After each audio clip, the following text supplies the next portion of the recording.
सुरेंद्र से है। सुरेंद्र, मैंने आधार कार्ड बनाने वाली संस्था का नाम याद कराया था, बता सकते हो? नहीं, मैं तो नहीं था सर। कोशिश करना, मैंने लिखा है सामने, UIDAI। अरे BCK का क्वेश्चन है ये, जो तुम्हारा इको का दूसरा पार्ट है, business and commercial knowledge. Class नहीं ली मैंने सर अभी अच्छा तक। अच्छा, ठीक है, कोई बात नहीं। तो अनुषा, याद कराया था मैंने, unique. Identification authority of India. भैया एक काम मैं फिर सबको बोल रहा हूँ, कभी भी अनफॉर्चुनेटली कोई भी कारण हो, क्लास मिस हो जाए, कारण कोई भी हो सकता है, तो भैया BCC ऐप आपके लिए, आप टेक्नोलॉजी को यूज़ करें, क्लासेस अटेंड करें, नहीं तो एपिसोड से देखें, नुकसान वाला काम नहीं करें। और क्लास में एक दो बच्चों की लेट ज्वाइनिंग है, उन्हें थोड़ी मेहनत ज़्यादा करनी है। बात सिर्फ पास होने की नहीं है, बढ़िया नंबर से पास होने की है। तो थोड़ी डेडिकेशन, थोड़ी हार्ड हार्ड वर्किंग थोड़ी बढ़ाएं, नॉलेज को ऑब्टेन करें ताकि बढ़िया नंबर आए। तो आधार आज सबका बना हुआ है। सुरेंद्र, आधार बना हुआ है, आधार कार्ड? हाँ सर। हाँ, तो आधार बनाने वाली संस्था unique identification authority of India. Surendra, जरा जल्दी से दोबारा बोलो, you unique identification authority of authority of India. India. पहली बार हिंदुस्तान में, अब डाटा बोल रहा हूँ आपके लिए, पहली बार हिंदुस्तान में आधार कार्ड बनाने का खेल 2009 में शुरू हुआ, और इसके हेड थे नंदन नीलकानी। जल्दी बोलो, नाम क्या बोला है मैंने? मयूरी। आधार सबसे पहले 2009 में शुरू हुए, मास्टर माइंडेड आदमी कौन था? नंदन, नीलकंठ। नील नंदन नीलकानी। अब थोड़ा सुनो इसके बारे में। अरे, मैं इन्फोसिस की प्रोफाइल आपको याद कराऊंगा, BCK में चैप्टर में आएगी। अरे यश आ गया क्लास में। भैया। हाँ, तो इन्फोसिस, हिंदुस्तान में इन्फोसिस ऐसी कंपनी है, पहली IT सेक्टर की कंपनी है जिसके शेयर्स वर्ल्ड मार्केट में लिस्टेड हुए थे सबसे पहले। अपने वर्कर्स को डॉलर्स में पेमेंट करता है ये। इसका फाउंडर बता दो। इन्फोसिस IT सेक्टर की कंपनी, फाउंडर नारायण। अरे बोलते ही नहीं हो। पहली नहीं। पहली बात तो, इंटरनेशनल ब्रांड है भैया, नाम याद नहीं है आपको? इन्फोसिस, हेडक्वार्टर बेंगलुरु। अरे कराऊंगा BCK में याद, headquarter Bengaluru, establishment year 1981, founder Narayan Murthy. तीन दोस्त थे ये, तीन दोस्त, तीनों के तीनों इंजीनियर थे। और इनमें से एक दोस्त था नंदन नील। मैं किस लिए बात बता रहा हूँ, एक्चुअली में unique identification authority of India का जो चेयरपर्सन था उस टाइम पर, वो नंदन नीलकानी। ये नंदन नीलकानी कौन है? इन्फोसिस में जब ये इन्फोसिस कंपनी बनी तो तीन दोस्तों में से एक दोस्त है। 10,000 रुपए से कंपनी शुरू हुई थी ये। अरे बात समझ में आ रही है बच्चों? Anusha, yes yes sir. तो वापस आ रहे हैं, unique identification authority of India. Aadhaar card बनने का काम सबसे पहले कब हुआ था? ईयर बताओ जल्दी जल्दी मुझे। 2009। 2009। आधार एक्ट पास हो गया हिंदुस्तान में 2016। आधार का एक्ट का सरकार ने पार्लियामेंट में एक एक्ट पास करा। उस एक्ट के बाद आधार कार्ड की वैल्यू बढ़ गई। भैया 2009 में तो सिर्फ सरकार चाहती थी कि हिंदुस्तान में रहने वाले लोगों की एक यूनिक आइडेंटिटी तैयार हो जाए, जिसमें, अरे तुम्हें मालूम है ना, फिंगरप्रिंट्स, आइरिस, अरे समझ में आता है ना सबको? आपके आंखों का, आपके हाँ भैया। हाथों का, ये सारा डाटा होता है। तो ऐसा डाटा भारत सरकार बनाना चाह रही थी, हर एक इंडिविजुअल का यूनिक आइडेंटिफिकेशन। 2009 में सिर्फ इतना ही पर्पस था, लेकिन 2016 में इन्होंने आधार एक्ट पास कर दिया, जिसके चलते आज हिंदुस्तान में आधार कंपल्सन हो गया सबके लिए। कोई भी सेल पर, एग्जांपल ले रहा हूँ, प्रॉपर्टी का सेल परचेज हो, चेतन, मेरी भाषा समझ में आ रही है? सब रिपीट करना। मैंने कहा प्रॉपर्टी का सेल परचेज हो, 2016 के बाद सरकार ने कहा प्रॉपर्टी का सेल परचेज हो, कोई सब्सिडी हो, स्कूलों में एडमिशन लेना हो, कॉलेज में एडमिशन लेना हो, बैंक में अकाउंट खोलना हो, तो आधार कंपलसरी रहेगा। समझ में आता है? 2016 के बाद से आधार की इंपॉर्टेंस बढ़ गई। समझ में आता है चैतन्य? Yes sir. अरे आप में इतने सारे बच्चे बैठे हो, किसी ने बैंक में अकाउंट खुलवाया है? जल्दी जल्दी बता दो ना, कोई भी है, कोई एक तो होगा। सर। तो भैया अकाउंट खोलने जाओ तो हाँ भैया। आधार मांग, समझ रहे हो मैं क्या कहना चाह रहा हूँ? आधार मांगते हैं। समझ में आ रहा है हाँ अनुषा? भैया। यस स्कूल में, सर। कॉलेज में एडमिशन लेना हो, आधार मांगेंगे आपका। अभी कॉलेज में जाओगे, आधार आइडेंटिफिकेशन, उससे जोड़ेंगे आपको। तो भैया प्रॉपर्टी का सेल परचेज हो, आधार मांगा जाता है। तो ये आधार एक्ट 2016 बना, जिसके बाद से आधार की इंपॉर्टेंस बढ़ गई। तो ये आधार कार्ड को बनाने वाली संस्था का नाम याद हो गया है, unique identification authority of India. मैंने इसका चेयरमैन याद कराया था, जल्दी बताओ। सत्य, Narayan. Satyanarayan. सत्यनारायण। और इसका सीईओ चीफ एग्जीक्यूटिव ऑफिसर तो इसी साल चेंज हुआ है, Saurabh Garg. सौरभ गर्ग। तो भैया सुरेंद्र जरा जल्दी बताना, unique identification authority of India CEO Saurabh Garg. Saurabh Garg, chairman Satyanarayan. Satyanarayan. तो वापस चल रहे हैं जी। ऐसे मैंने कुछ और बातें भी बोली थी। हिंदुस्तान का largest private sector bank, Anusha करा चुका हूं, जल्दी से बोल दो। HDFC. एचडीएफसी की फुल फॉर्म बताओ। अरे एचडीएफसी की फुल फॉर्म भैया बीसी के House. जल्दी से। Housing Develop. हाउसिंग डेवलपमेंट, जल्दी जल्दी। Finance corporation. Corporation. Headquarter Mumbai, establishment year 1994। Chairman बताओ। Deepak Puri. नहीं, Deepak Parekh. दीपक एस पारिक। और यहाँ एमडी बता दो, managing director. Sorry, Aditya Puri. Adityapuri. Axis bank का पुराना नाम। अरे जल्दी जल्दी बोलो। UTI Bank. UTI bank, establishment year 1993. 1993, headquarter Mumbai. और इसका भी बता दो जी, managing director. Amitabh Chaudhary. Amitabh Chaudhary. अरे कोई और, कुंदन का नंबर है। कुंदन आईसीआईसीआई की फुल फॉर्म, जल्दी से। बैंक का नाम, हिंदुस्तान का second largest private sector bank ICICI, जल्दी जल्दी बताओ फुल फॉर्म। कुंदन बाबा भैया, इसका मतलब क्लासेस अटेंड नहीं करी तुमने और पुराना एपिसोड भी नहीं सुना। एक्सिस बैंक का सर पूरा याद नहीं आ रही सर, याद पता तो थी। अरे भैया पता है तो। जितेश जल्दी से, ICICI. Industrial credit and investment corporation of India. भैया ये तैयारी एक्यूरेट होनी चाहिए। आपके एग्जाम का ये एरिया कंफर्म है, बीसीके का पार्ट है, बिजनेस एंड कमर्शियल नॉलेज। तो क्या नाम है, दोबारा बोलो, कोई और बोलेगा। चैतन्य बोलो आप। आईसीआईसीआई की full form. Industrial credit and investment corporation of India. बढ़िया। Headquarter Mumbai, Mumbai. Establishment year 1994। Hindustan का second largest private sector bank है। और जल्दी से इसका एमडी बोल दो, संदीप बख्शी। बख्शी। तो भैया चीजों को गड़बड़ नहीं करें, याद करें। अरे अरे अमूल की कंपनी का नाम बताओ, पूरी class. Gujarat federal corporate limited. क्या गुजरात। फेडरल।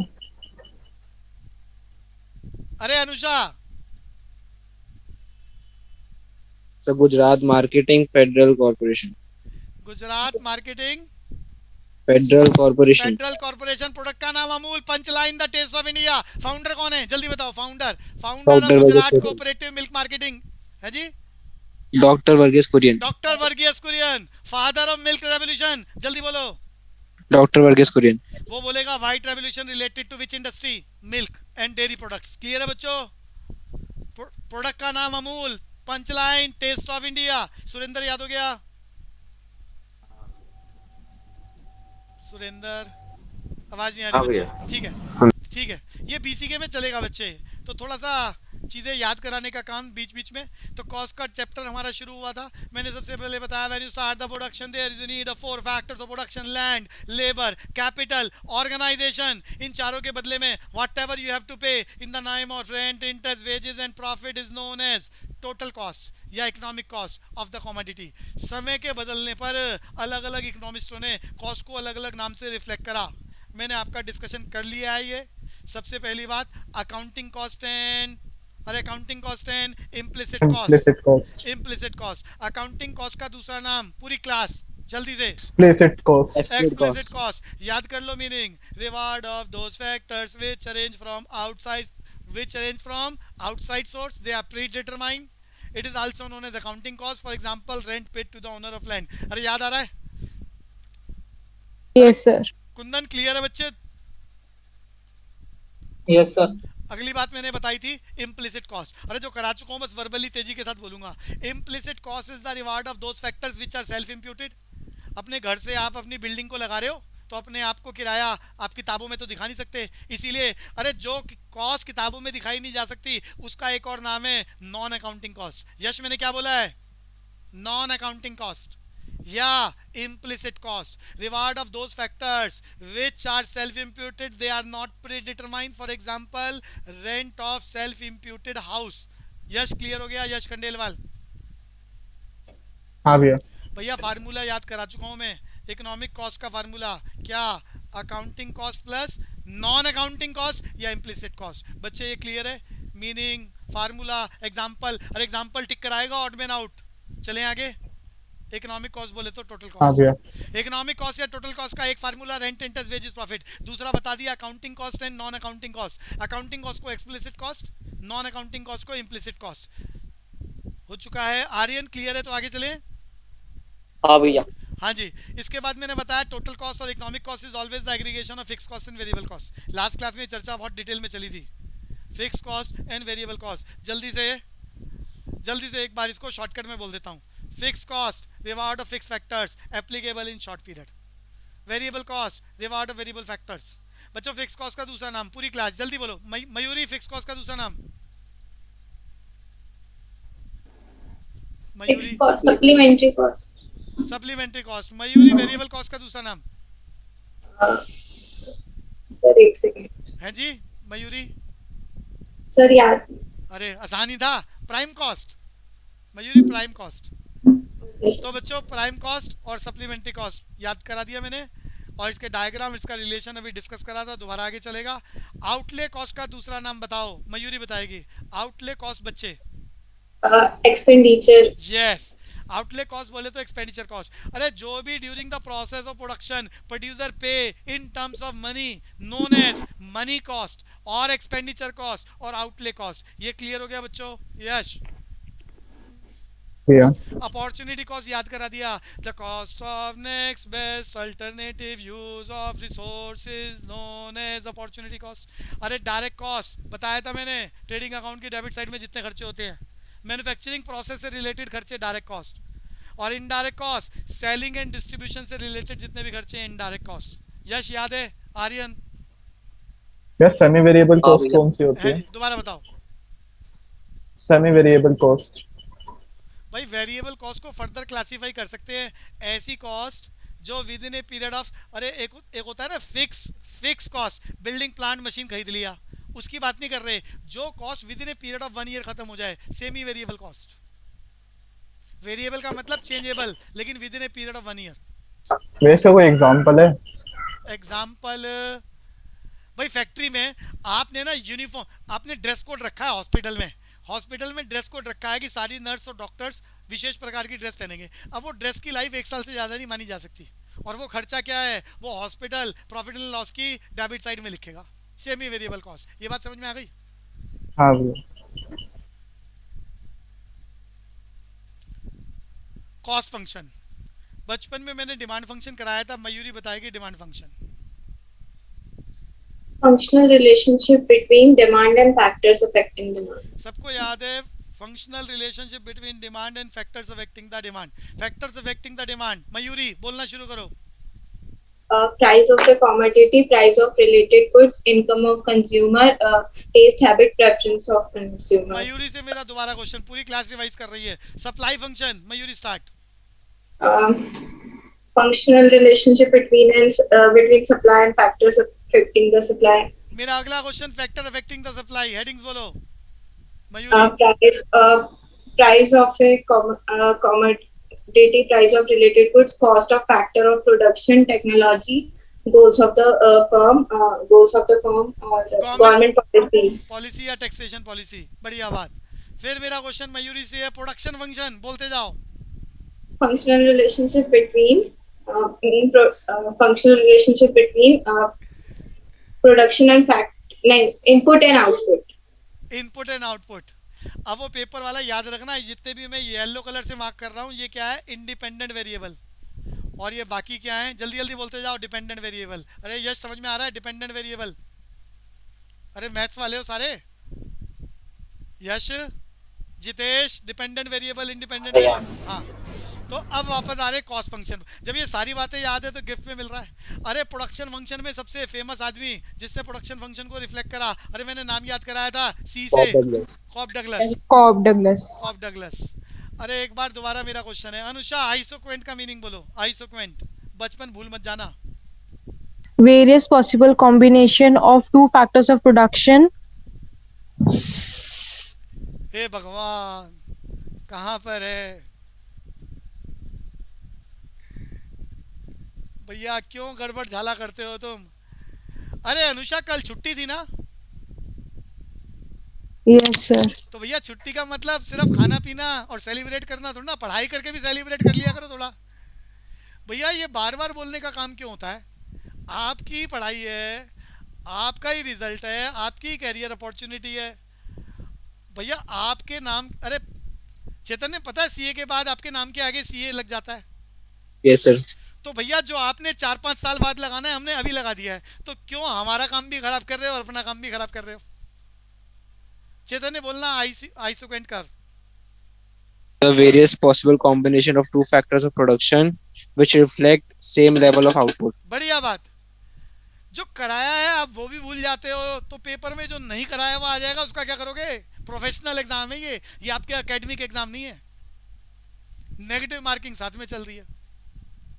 थोड़ी सी जिम्मेदारी समझनी पड़ेगी। पूरी क्लास को बोल रहा हूँ मैं, यहाँ एक बच्चे की बात नहीं हो रही है। प्रीति बताना जरा, प्रीति भारद्वाज, आइसोकेंट कर्व।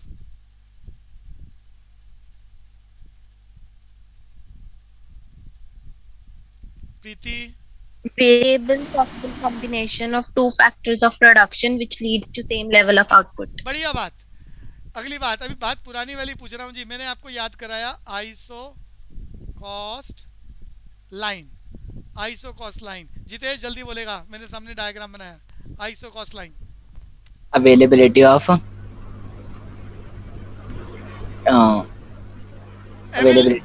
एक बार मैं बोल देता हूँ। Availability of money in the pocket of producer which is fully utilised in the various possible combination of two factors of production known as iso cost line. जोर से बोले। availability of money in the pocket of producer which is fully utilized.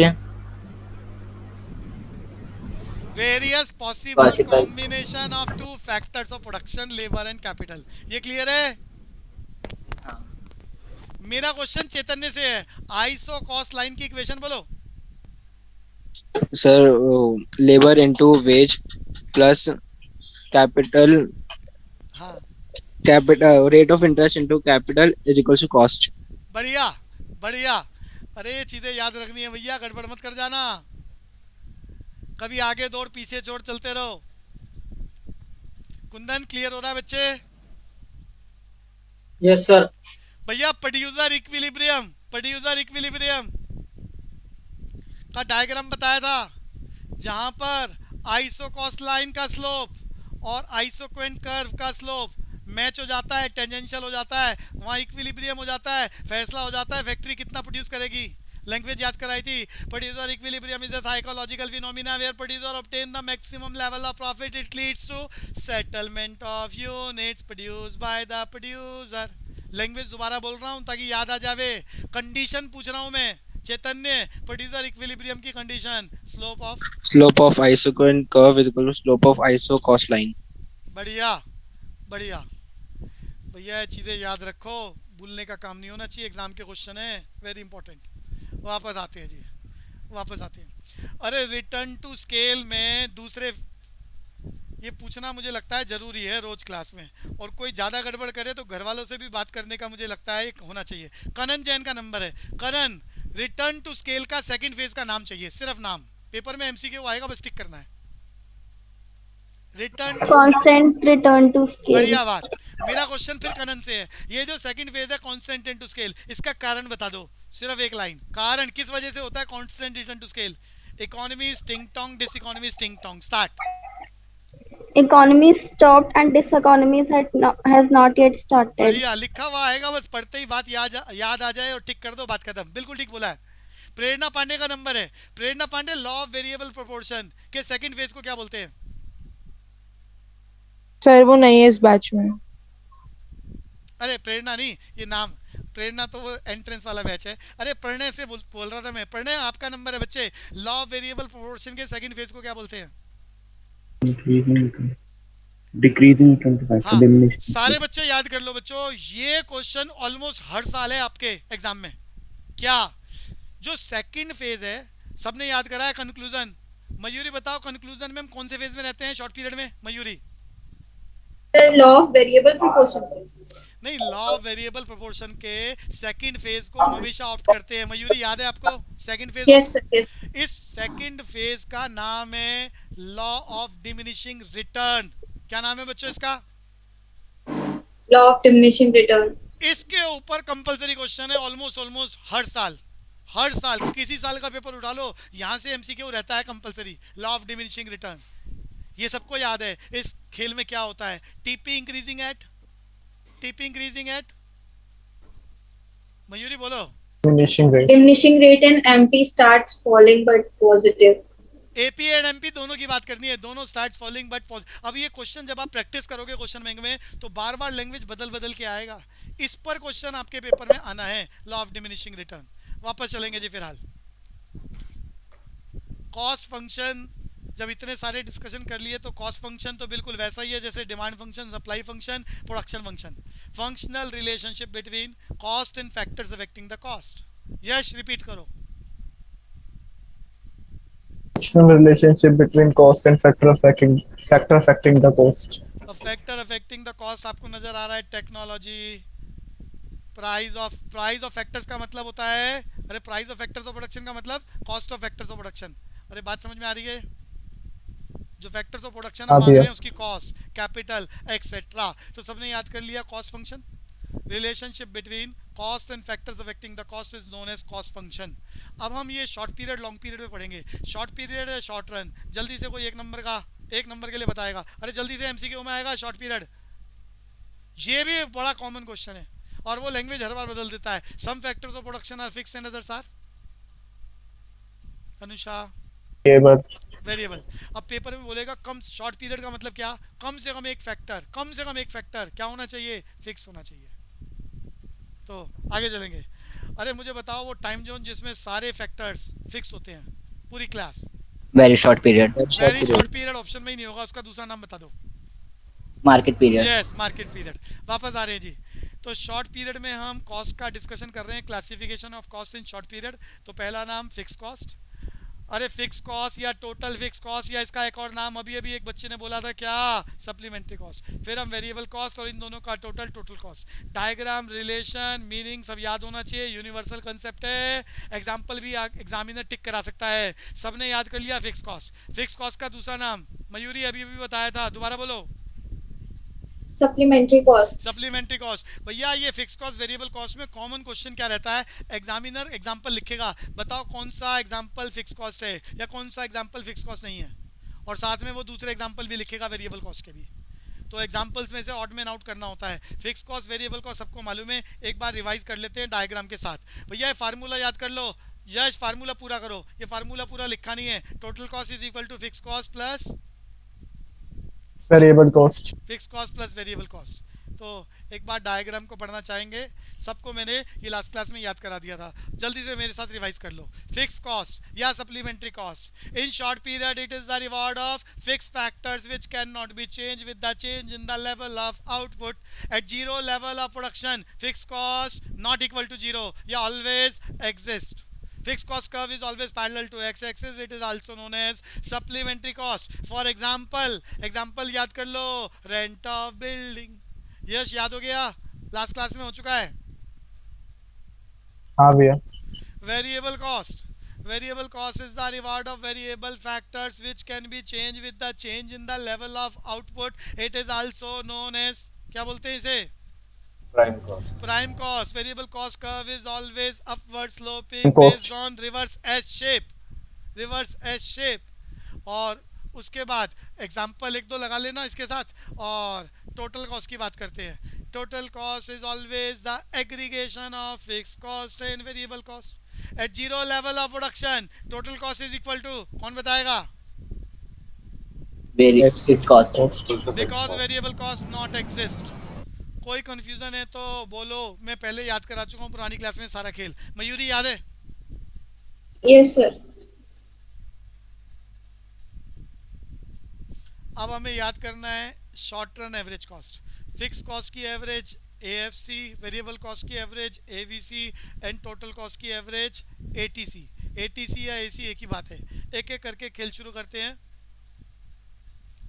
Average fix cost, मेरा question Mayuri से, average fix cost curve की shape कैसी होती है? बोले। सर नहीं पता। अनुषा सर नहीं पता। है? तो भैया फिक्स कॉस्ट थोड़ी देर के लिए मान लेते हैं 100 रुपया। टेबल बना रहा हूँ जी। फिक्स कॉस्ट मान लेते हैं। अरे फिक्स कॉस्ट का मतलब जो कॉस्ट फिक्स हो, can not be change with the change in the level of output. अब हम बात करते हैं एएफसी की। एएफसी की ये हमारा आउटपुट है। एक यूनिट बनाओ। अरे एवरेज फिक्स कॉस्ट क्या है? अरे जिस भी चीज़ की एवरेज निकालनी है उसको ऊपर लिखो, डिवाइडेड बाय किससे डिवाइड करना है? आउटपुट से। आउटपुट से तो मैं नीचे कैलकुलेट करके दिखा रहा था। अरे पेपर वाला टेबल बना के नीचे आंसर लिखेगा और टिक करने के लिए कहेगा। अरे फैक्ट्री में एक यूनिट बनाओ, एएफसी बताओ जल्दी से डिवाइड करके 100। 2 यूनिट बनाओ, एएफसी बताओ। 3 बनाओ, कितना होगा? 3.3333 और 4 यूनिट बनाओ, कितना होगा? 25 25। कुल मिला के एवरेज फिक्स कॉस्ट कर्व कैसा हुआ? डाउनवर्ड स्लोपिंग या रेक्टेंगुलर हाइपरबोला। भैया एएफसी का पहले फार्मूला याद कर लो, per unit fix cost. In other words total fix cost divided by unit of output. पहली बात याद हो गई, पर यूनिट फिक्स कॉस्ट। दूसरी बात फार्मूला याद कर लो, fix cost divided by unit of output. उसके बाद इसके फीचर्स याद कर लो। अरे शेप को लेके बोल रहा हूँ, average fix cost curve is always downward sloping. और डाउनवर्ड स्लोपिंग में भी खास शेप होती है, उसे क्या बोलते हैं? Rectangular hyperbola. पूरी क्लास रेक्टेंगुलर हाइपरबोला की लैंग्वेज पेपर में आएगी, आई हुई है। reflect the same level of area under the graph. बढ़िया। अरे रेक्टेंगुलर हाइपरबोला की लैंग्वेज, ऑल द कॉम्बिनेशन। अरे कॉम्बिनेशन जितने मर्जी बना लो यहाँ पर। All the combination available on AFC curve reflect the same amount of area. Surendra बोलना, मैंने क्या बोला है? All the combination on the AFC curve reflects the same amount of area. अच्छा एक बार इस बात को ना मैथमेटिकली समझाता हूँ भैया। एएफसी ये एरिया निकालना है। एरिया कैसे निकलेगा? नीचे क्वांटिटी है, ऊपर एएफसी है। अगर एएफसी को आउटपुट से मल्टीप्लाई कर दो तो क्या आएगा? जल्दी बताओ। फिक्स कॉस्ट आएगा नहीं आएगा? अरे पूरी क्लास, अरे जल्दी आएगा बताओ। भैया। फिक्स कॉस्ट आएगा। फिक्स कॉस्ट क्या है? कांस्टेंट है। तो फिक्स कॉस्ट कांस्टेंट है तो मल्टीप्लाई करने पर हमेशा कांस्टेंट आएगा। 100 100 100 100 100। यही बात तो बोल रहा हूँ। Average fix cost curve is always rectangular hyperbola because all the combination available on AFC curve reflect the same amount of area. Yes याद हो गया रेक्टेंगुलर हाइपरबोला का कारण? हाँ भैया। भैया एएफसी के बारे में याद करो। पहली बात रेक्टेंगुलर हाइपरबोला, दूसरी बात नेवर टचेस और इंटरसेक्ट एक्स एक्सिस, तीसरी बात नेवर इंटरसेक्ट वाई एक्सिस और गेम क्लोज। मयूरी बोलना एएफसी। पहले मैंने मीनिंग बोला, पहले सुन लो, उसके बाद मयूरी सुनाएगी। पहले एएफसी का मीनिंग पर यूनिट कॉस्ट, दूसरी बात formula fix cost divided by unit of output, तीसरी बात फीचर्स को लेके डाउनवर्ड स्लोपिंग बोले तो रेक्टेंगुलर हाइपरबोला। रेक्टेंगुलर हाइपरबोला का कारण मालूम होना चाहिए, लैंग्वेज लिखेगा वो। अरे क्या कारण है? All the points available on AFC curve reflect same amount of area. अगली बात, एएफसी कर्व कभी भी एक्स एक्सिस को नहीं काटेगा। अरे नीचे जा रहा है, एक्स एक्सिस को कभी नहीं काटेगा। एक्स एक्सिस को काटने का मतलब है जीरो हो जाए। देखो नीचे हाईलाइट भी कर रखा है मैंने, एएफसी कभी भी जीरो नहीं हो सकता। या एक्स एक्स एक ही बात है, जीरो नहीं हो सकता या एक्स एक्सिस को नहीं काटेगा, एक ही बात है। कारण कौन बताएगा? यश बताएगा एएफसी जीरो क्यों नहीं हो सकता। अरे ये यश, फिक्स कॉस्ट हमेशा कांस्टेंट रहती है। अरे सारे सुन लो भैया रीजन। फिक्स कॉस्ट कांस्टेंट है माना 100। जैसे जैसे प्रोडक्शन बढ़ाएंगे, जैसे जैसे प्रोडक्शन बढ़ाएंगे वैसे वैसे एएफसी घटता जाएगा। 100 को 1 से डिवाइड करो, 2 से करो, 10 से करो, 20 से करो, 100 से करो, लाख से करो, करोड़ से करो, अरब से करो, जितनी बड़े से बड़े नीचे डिविजिबिलिटी कर लो, 0 पॉइंट समथिंग आ जाएगा, बस जीरो ही नहीं आएगा। सुरेंद्र को मैथ समझ में आ रही है? 100 को किसी भी वैल्यू से डिवाइड कर लो, जीरो नहीं आएगा। अरे क्लियर है? That is why AFC curve never intersect X axis और AFC is not equal to zero. Surendra बात समझ में आ रही है? आगे चलूंगा भैया। पहले बताया AFC curve downward sloping rectangular hyperbola, reason बता दिया। दूसरी बात बताई एक्स एक्सिस को कभी नहीं काटेगा, यानी जीरो कभी भी नहीं होता। अरे पेपर में एमसीक्यू में टिक कराएगा, कभी भी नहीं काटेगा, क्योंकि मैथमेटिकली किसी भी फिक्स कॉस्ट को बढ़ती हुई यूनिट से डिवाइड करो तो आंसर 0 पॉइंट समथिंग होगा, जीरो नहीं होगा। अब मेरी तीसरी और अंतिम बात, कर्व को लेकर, एएफसी कर्व नेवर टचेस और intersect Y axis. AFC curve Y axis को भी नहीं काटेगा। अरे अगर ये एएफसी वाई को काटेगा तो वाई को कब काटेगा? जब आउटपुट जीरो। अरे डायग्राम समझ में आता है सुरेंद्र? ये वाई को केवल तभी काटेगा जब आउटपुट जीरो हो जाए। भाषा समझ में आती है सुरेंद्र? हाँ भैया। तो बच्चे फिक्स कॉस्ट 100 है, आउटपुट जीरो है, 100 को जीरो से डिवाइड करो जो दुनिया का कोई आदमी बता नहीं सकता। Not defined. समझ में आता है सुरेंद्र? हाँ भैया। तो मैंने ये समझाने की कोशिश करी है कि एएफसी कभी भी एक्स एक्सिस को नहीं काटेगा, वाई एक्सिस को नहीं काटेगा, इक्वल टू जीरो नहीं होगा, इक्वल टू इन्फिनिटी नहीं होगा। और शेप कैसी होगी? Rectangular hyperbola. मयूरी सारी बातें बोल दो मीनिंग फार्मूले के साथ। Average fixed cost is per unit cost. Formula. Sir, एक second. Fixed cost divided by output और sir और क्या बोलना? सामने स्लोप की बात करनी है। तीन बातें एएफसी कर। Downward sloping, rectangular hyperbola और sir downward sloping rectangular hyperbola का रीजन बताना है बच्चे। sir एक minute. AFC curve rectangular hyperbola.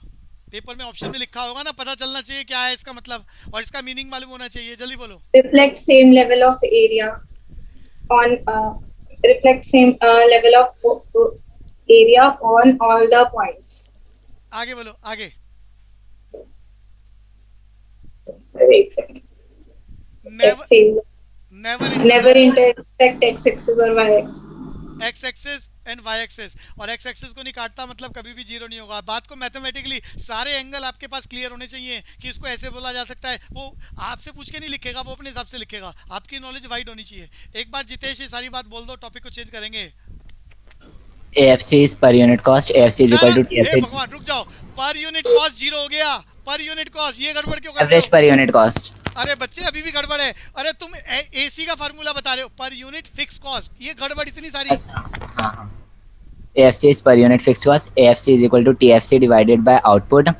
It is downward sloping. It is rectangular hyperbola. It means area under the graph reflect the same level of area. नहीं, same level of, हाँ same level of area. ठीक है Area. चलेगा। It never intersect x-axis and y-axis.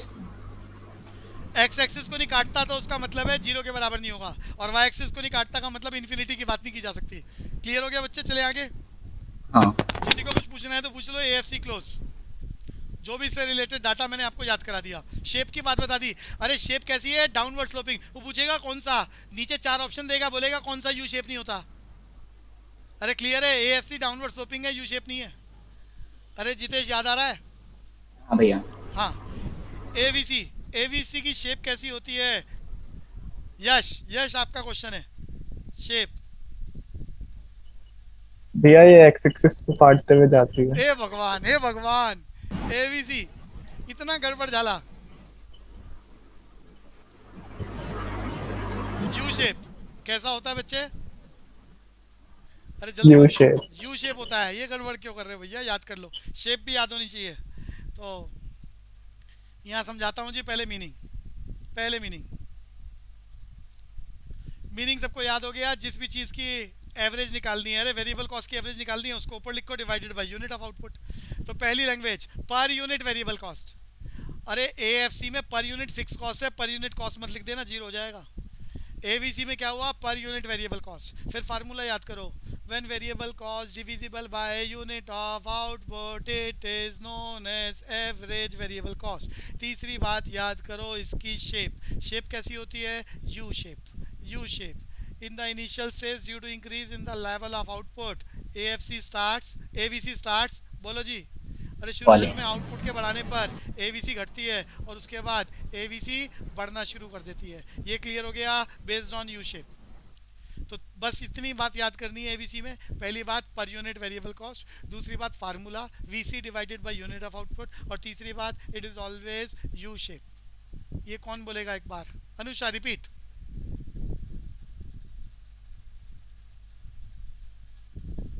अरे कहाँ गए भाई? Anusha repeat. Sir एक बार दोबारा रिपीट कर दीजिए। पर यूनिट वेरिएबल कॉस्ट, दूसरी बात VC divided by unit of output, तीसरी बात it is always U shape.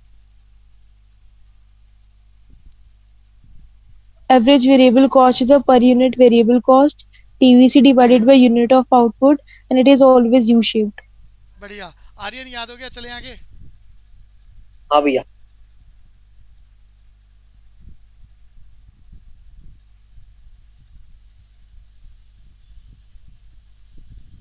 Average cost भैया, 3 एवरेज हमने पढ़नी है। एएफसी बता दिया, एवीसी बता दिया, एटीसी की चर्चा कर रहे हैं। एटीसी का दूसरा नाम क्या है? Average cost. अरे एवरेज कॉस्ट या एवरेज टोटल कॉस्ट एक ही बात है। एएफसी बता चुका हूँ, एवीसी बता चुका हूँ। एएफसी की शेप बच्चों कैसी बताई आपने? Downward sloping. एवीसी कैसा होता है? U shape. एसी की चर्चा अब हम करने जा रहे हैं। एवरेज कॉस्ट की चर्चा करने जा रहे हैं बच्चों। एसी कैसा होता है?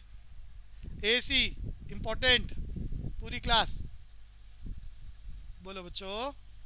U shaped. हाँ, यू शेप लिखा भी हुआ है सामने। इसको थोड़ा डिटेल में कर लो, यहाँ से क्वेश्चन रहता है।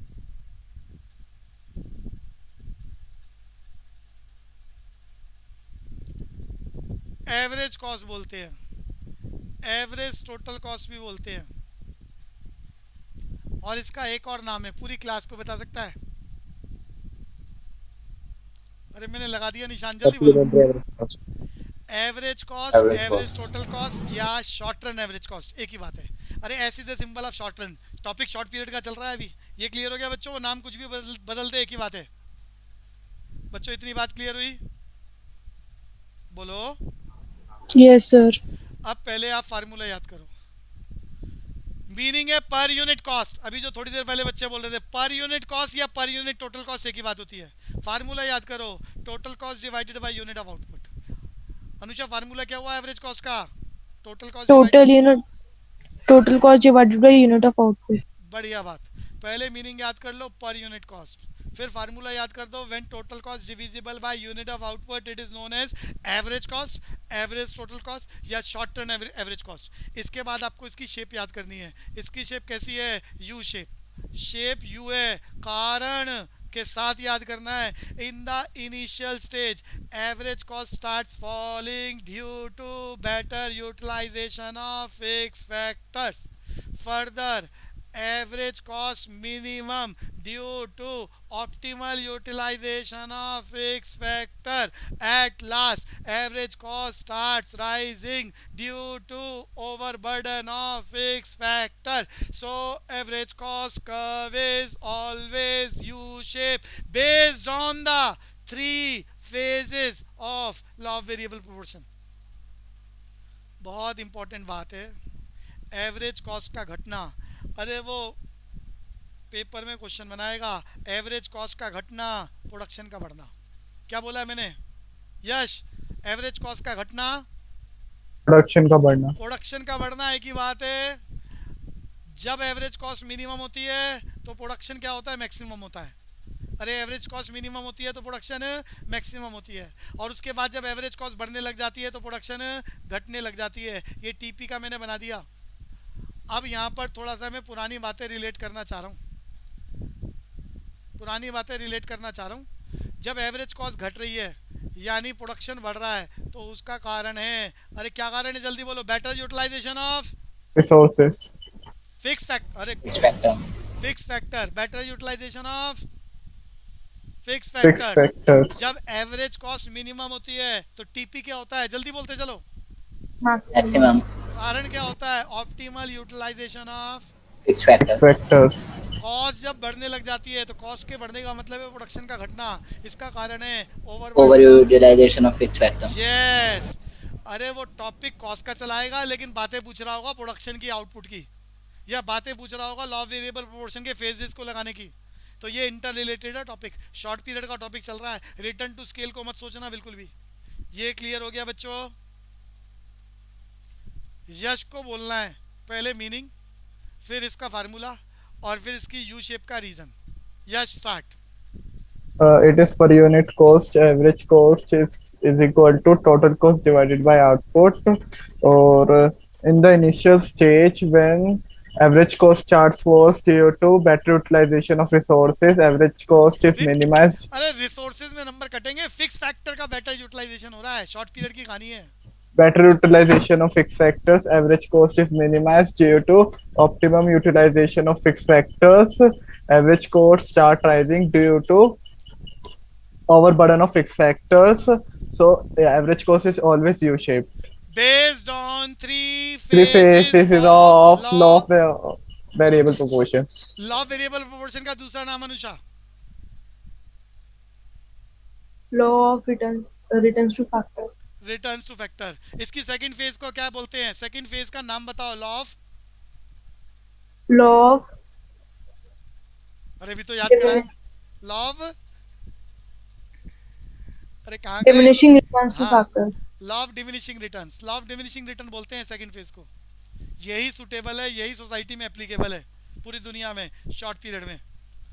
तो एक बार एवरेज कॉस्ट को लेकर कौन बोलना चाहेगा पूरी क्लास? एक बार दोबारा. इसका यू शेप इंपॉर्टेंट है. यू शेप का रीजन पूरी क्लास बोलो. कौन बोलेगा?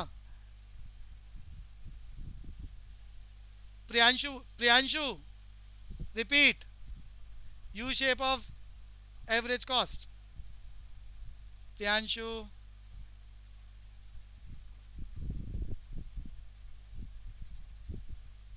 ध्रुव. AC falls because better utilization of fixed factor. AC is minimized due to optimal utilization of fixed factor. AC rises due to overburden of fixed factor based on three phases of law of variability. बढ़िया बढ़िया. Mayuri repeat करें एक बार दोबारा.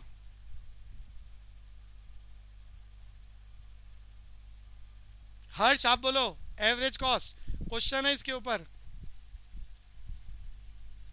हर्ष. सुरेंद्र आप बोल पाओगे क्या? Yes, sir. बोलना. Average cost is equals to it is the per unit total cost, and average cost is average fixed cost plus average variable cost. Average cost is equals to total cost upon output, and average cost is U-shaped curve. In the initial stage, it starts falling due to better utilization of fixed factors, and AC is minimized due to optimum utilization of fixed factors, and AC starts increasing due to overburden of fixed factors on the basis of three phase of law of variable proportion. बढ़िया बढ़िया बात. इस तरह की understanding होगी तभी question टिक होंगे बच्चों. और ये सबको याद रखना है. आगे चलेंगे. एसी खत्म. अरे एसी के मैंने नाम बदल दिए हैं वो सारे याद रखना. एसएसी एवरेज कॉस्ट और एवरेज टोटल कॉस्ट. वो नाम कुछ भी बदल दे एक ही बात. चलेंगे आगे. Marginal cost. Yash marginal cost की शेप.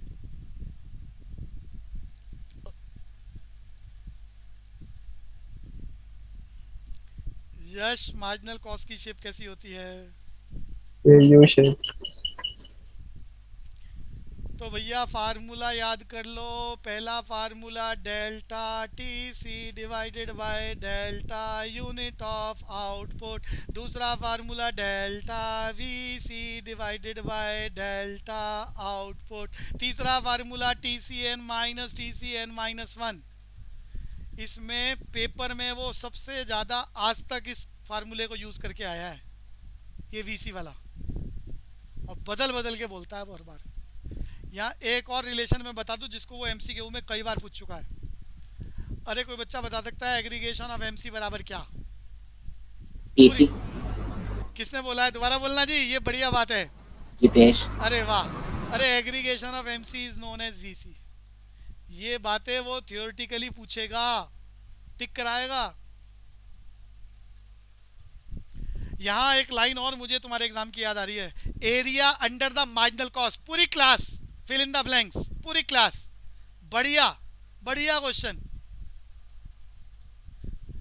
पूरी क्लास मार्जिनल कॉस्ट के नीचे का एरिया बताओ बच्चों.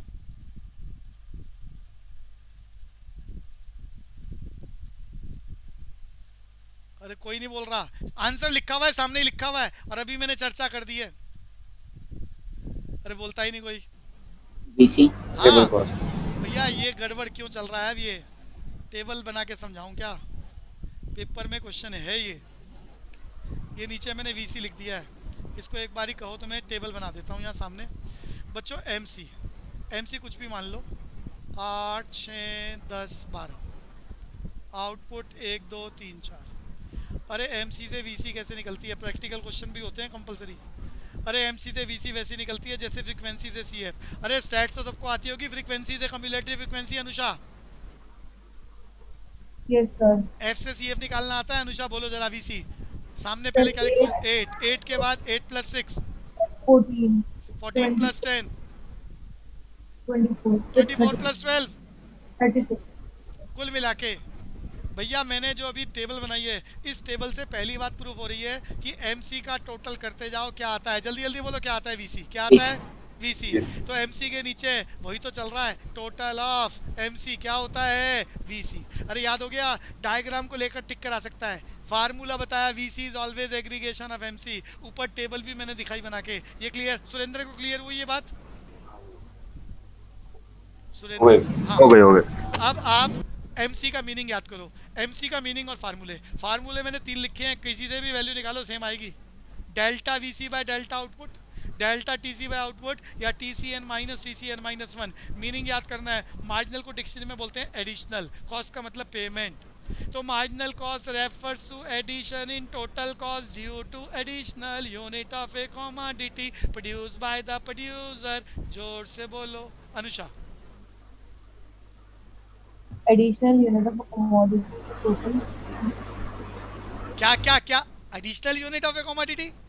नहीं, अरे अनुषा कहाँ नींद में हो लगता है। अरे पहले दोबारा सुनो तुम। एडिशनल यूनिट की बात कहाँ हो रही है? Cost. Addition in total cost due to production of additional unit of a commodity produce by the producer. Mayuri बोलना MC. Additional unit of a commodity. अरे अरे गड़बड़। सर एक बार रिपीट कर दो। अरे कॉस्ट रुपीज में नापी जाती है, रुपीज में तुम यूनिट की बात क्यों कर रहे हो? शब्दों को सुनो। एडिशनल कॉस्ट ड्यू टू एक एग्जांपल ले लेता हूँ भैया। ये गड़बड़ क्यों हो रही है? एक एग्जांपल ले रहा हूँ जी सामने, एक टेबल बना रहा हूँ। ये आउटपुट, ये टोटल कॉस्ट। 1 यूनिट 10 रुपए का बना, 2 यूनिट 18 रुपए के बने। तो आप बताओ इस एक एक्स्ट्रा यूनिट को बनाने में, इस एडिशनल यूनिट को बनाने में कितने एक्स्ट्रा पैसे दिए? मयूरी जल्दी बताओ कितने एक्स्ट्रा? 8 रुपए। ये 8 रुपए क्या है? इस एक यूनिट की एडिशनल कॉस्ट, मार्जिनल कॉस्ट। तो मैंने लैंग्वेज क्या बोली है? एडिशन। मैं इसी को पढ़ना सिखा रहा हूँ सिर्फ। Addition in total cost due to additional unit of commodity produce by the producer. इस एक एक्स्ट्रा यूनिट को बनाने में जितना एक्स्ट्रा पे करा वो marginal cost. Repeat Mayuri. Addition to total cost due to additional unit of a output produced by the producer. बढ़िया बात। Anusha. addition to the total cost due to addition in the output is produced by the producer is known as. अब इस बात के लिए मैंने सबसे पहला फार्मूला था। अरे कॉस्ट में कितना चेंज आया? 8। कैलकुलेट भी करके दिखा रहा हूँ। डिवाइडेड बाय नीचे 1, 8 आ गया था। अब इस बात को निकालने का एक और तरीका भैया वीसी से निकाल लो। एक्चुअली में टीसी के अंदर जो डिफरेंस आता है ना, 10 और 18 के बीच में जो डिफरेंस आ रहा है वो किसकी वजह से आ रहा है? फिक्स कॉस्ट की वजह से। अरे किसकी वजह से आ रहा है? जल्दी बोलो। Fixed cost. एक मिनट। Variable cost. हाँ, वेरिएबल कॉस्ट। डिफरेंस किसकी वजह से आता है? वीसी की वजह से। फिक्स कॉस्ट तो ऑलवेज कांस्टेंट। फिक्स कॉस्ट की वजह से तो डिफरेंस चलता ही नहीं। डिफरेंस किसकी वजह से आता है? वीसी से। तो जो टीसी का डिफरेंस होता है वही वीसी का डिफरेंस होता है, ये कभी चेंज नहीं होता। ये क्लियर हो रहा है बच्चों? चेंज इन टीसी और चेंज इन वीसी सेम होगा हमेशा। अरे भाषा समझ में आती है मैं क्या कह रहा हूँ? अनुषा, क्योंकि फिक्स कॉस्ट की वजह से तो डिफरेंस आता ही नहीं, वो तो कांस्टेंट है। तो भैया टीसी का चेंज डिवाइडेड बाय आउटपुट या वीसी का change divided by change in output MC आएगा। इसको निकालने का एक और फार्मूला अभी नीचे लिखा है, टीसीएन माइनस टीसीएन माइनस 1। तो पहली बात आपने फार्मूले याद कर लिए, मीनिंग याद कर लिया। Addition in total cost due to additional unit of a commodity produced by the producer. Marginal cost की शेप याद कर ली। अरे कैसी शेप होती है? U shape. जितेश कैसी शेप होती है? U shape. और ऊपर एक बात बताइए जो पेपर में आई हुई है, VC is always the aggregation of MC. ना वीसी, हाँ, एग्रीगेशन ऑफ एमसी। या इसको लिखने का एक और तरीका है, area under the marginal cost is known as area under the variable cost. Variable cost. ये सारी बातें जल्दी से कौन बोलना चाहेगा? जितेश रिपीट। पूरा बोलना है। हाँ सारी बातें। Additional unit of a commodity produced by additional cost due to additional unit of a commodity produced by the producer is known as marginal cost. It is U-shaped. सारे फार्मूले। MC is equal to delta TC divided by delta output. MC is equal to delta VC divided by delta output. MC is equal to TCN minus TCN minus 1. Aggregation of MC is known as VC. और area under the marginal cost Marginal cost is known as variable cost. बढ़िया बात, बढ़िया बात। मैं Khandelwal, clear हो रहा है बच्चे? Yes sir. एवरेज कॉस्ट का फार्मूला सुनाओ महक। सर रिपीट करना एक बारी, क्या बोला आपने? Formula average cost. TC by output. एक और फार्मूला है एएफसी प्लस एबीसी। बढ़िया बात, बढ़िया बात। तो भैया समय की लिमिटेशन, क्लास यहीं रोकेंगे, चीज़ों को